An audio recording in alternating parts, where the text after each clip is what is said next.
It's certainly novel for us. We have never done it this way. Because it's kind of opposite sides. In the past, they had anatomy in the summer. I can feel the ligament there. And then they would start the evaluation procedures with orthopedics in the fall.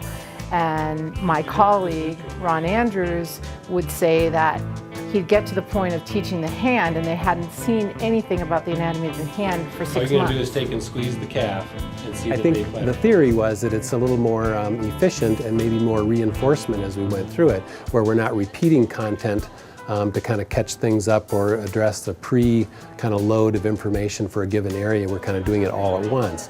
So I think in that sense it's a little more efficient theoretically. It makes sense to kind of address all those things at once. This one feels tighter. Have you sprained this or not? The thing about evaluation, you have to be able to know your anatomy. Well, hopefully they've got a foundation that then they can build upon in the evaluation versus relearning it all over again a few months later.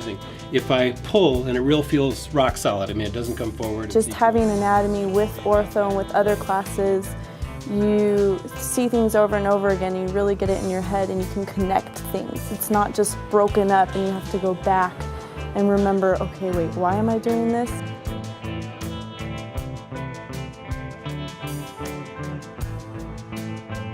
We were losing some of the best New Mexico students to other programs across the country because they offered a doctorate and we did not. So we knew in order to be competitive and to keep our students in state, we needed to make that transition. This is loose. Is it a big difference? Yeah, it's a big time difference. And part of physical therapy is trying to move more toward direct access for physical therapists. So in order to allow that, we need to have a lot more of the differential diagnosis and imaging. We need to know what else can go wrong with the body than just musculoskeletal stuff. So that's a lot of, I think, what the doctorate curriculum incorporates. There's 4 bones here that make The intent ultimately was to really provide a little bit more complete practitioner, if you will, perhaps someone who's able to screen and be an entry point into the medical field, especially with someone with musculoskeletal problems. And so we really, in order to keep a high applicant pool and to keep the quality of our graduates up, we needed to make that switch as well. The intent is really to have a little broader practitioner and a little more skilled person coming out.